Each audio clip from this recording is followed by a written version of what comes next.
Hi students, welcome to the video lecture 5 of module 3 topic line balancing. In the last lecture we saw about ranked positional weight method and we solved one problem on ranked positional weight method. So today, as per the request of you people, I am solving another problem on largest candidate rule. This is also a university problem, that is previous year VTU problem, which was asked for 10 marks. The problem definition is the precedence relationships and element time for a new model toy are as follows. So here the element number and the time taken for each element and their precedence constraints are given. So using largest candidate rule method, we need to compute number of stations required, balance delay if the ideal cycle time is 1 minute. So your ideal cycle time is given as 1 minute. So now let us solve the problem. The first step in the largest candidate rule, as we all know, it is the precedence diagram. So if you see here, as I told you, precedence diagram should always be started with the element which doesn't have any precedent constraint. Here element number 1 as doesn't have any precedent constraint. So element number 1 is drawn here, and from element number 1 it is to element number 2, and from 1 it is 3 again. So that's why I have drawn 2 arrows to represent element number 2 and 3. So in this fashion, element number 2 and 3. Now in the precedence row we need to consider the elements 2 and 3. If you see here, from element number 2 it is 4 and 5. From element number 2 it is 4 and 5. So that I have drawn here, that is 4 and 5. Now let us consider element number 3. From element number 3 it is element number 6, and from 4 5 it is 7. So from 4 5 I am drawing element number 7.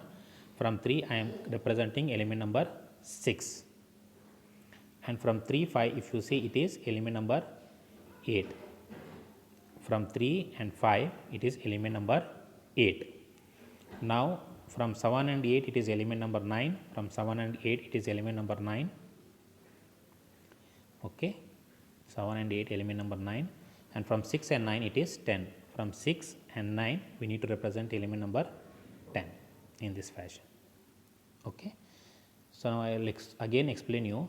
So while drawing the precedence diagram, always we need to consider the preceded by row or immediate predecessor row. So you need to start with the element which doesn't have any precedent constraint, or I can say that it is a dash. So element number 1 is represented. From 1 it is 2. From 1 it is 2. So I will come to the next one. From 1 it is 3. From 1 it is 3. After this I will go to the next. From 2 it is 4. From 2 it is 4. From 2 it is 5. From 2 it is 5. So what you need to do, one by one from the precedence row you need to consider the element. From precedence to which element it is moving, you need to draw the arrow and you need to represent that particular element. From 3 it is 6. From 3 it is 6. From 4 and 5 it is 8. From 4 and 5 it is 7. Sorry, from 4 and 5 it is 7. From 3 and 5 it is 8. From 3 and 5 it is 8. From 7 and 8 it is 9. From 7 8 it is 9. From 6 9 it is 10. From 6 9 it is 10. In this way you need to draw the precedence diagram. If you practice more number of problems, you will get some confidence. After drawing the precedence diagram, you need to arrange the elements in descending order of elemental times. Here what I have done, I have taken the given data. Here I have taken the given data. If you refer the element time column, the maximum time is corresponding to element number 3, that is represented first, and second maximum is 0.6. 0.6 is for element number 6 as well as element number 10. So which comes first, I am considering it. You should also consider that only. The method says that only. So element number 6 is considered first, later element number 10. So next maximum is 0.5. So which corresponds to element number 1. I have taken it. After this, element number 8 is also having 0.5, that is represented here, and 0.4, that is element number 7, is the next maximum. We have 0.3 for element number 2 and element number 9. So first I have represented 2 followed by 9, and similarly 4 and 5, which is the least element time of 0.2 and 0.1. Accordingly, their corresponding immediate predecessor is also represented here. Once you complete arranging the elements in descending order of element times, the next step is to assign the elements to workstation satisfying the precedence requirement and station time. Here station time is nothing but the cycle time whichever is given in the problem. So here ideal cycle time is given it as 1 minute. Here ideal cycle time is given as 1 minute. So now let us see how to assign. So while assigning the first element, you need to consider the element which doesn't have any precedent constraint. So as far as this problem is considered, element number 1 is the only element which doesn't have any precedent constraint. So element number 1 is assigned first. So once you assign element number 1, you have a provision of considering the element number 1 in the immediate predecessor column. So here element number 3 have 1 as the immediate predecessor and element number 2 as element 1 as the immediate predecessor. So if you consider element number 3, here element time is 0.8. 0.5 plus 0.8 will be 1.3, which is more than ideal cycle time given. So it doesn't satisfy the condition station time. So we can't consider that. So next is element number 2, which is equal to 0.3 element time.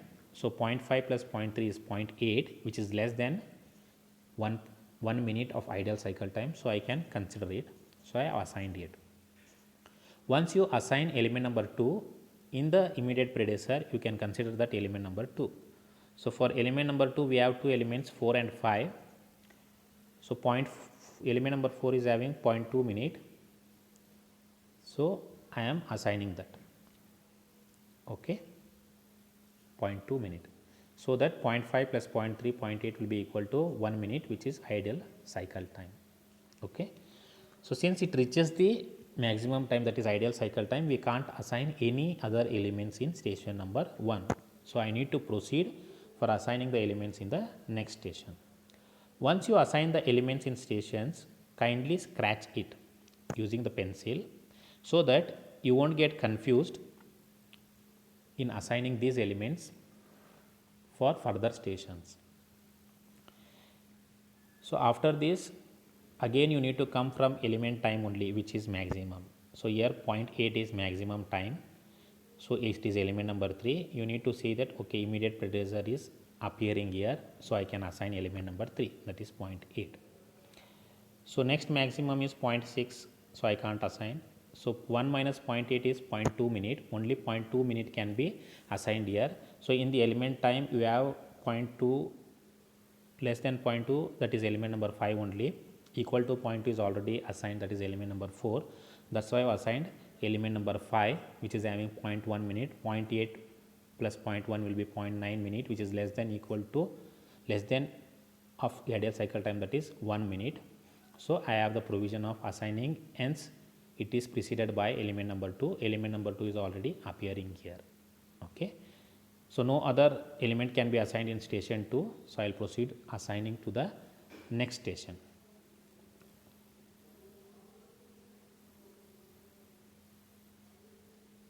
So element number 3 and 5, element number 3 and 5 is scratched so that it won't be considered for the further assignment. Again I will come to top of the element time column only. So first is element number 6 having 0.6. So it is preceded by element number 3. Element number 3 is already assigned, so I can consider it. So 6 is assigned here. So 1 minus 0.6 is 0.4. So I need to check in the element time whether 0.4 is available. So yes, it is available. That is element number 7. Element number 7 has to be preceded by 4 and 5. 4 and 5 is appearing here, which is already assigned. So I can assign element number 7 in this station. So 0.6 plus 0.4 is 1 minute, which reaches the ideal cycle time, hence no other elements can be assigned. So I move to next station. So we are left with only 3 elements, that is element number 10, 8 and 9.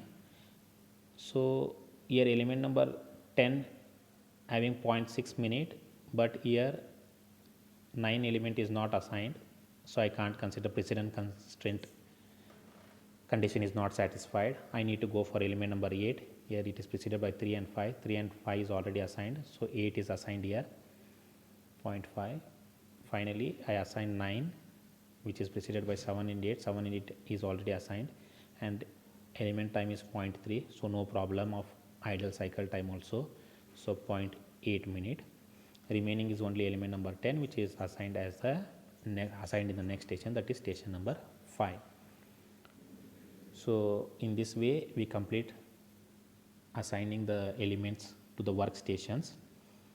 So number of stations what we got using the largest candidate rule is 5.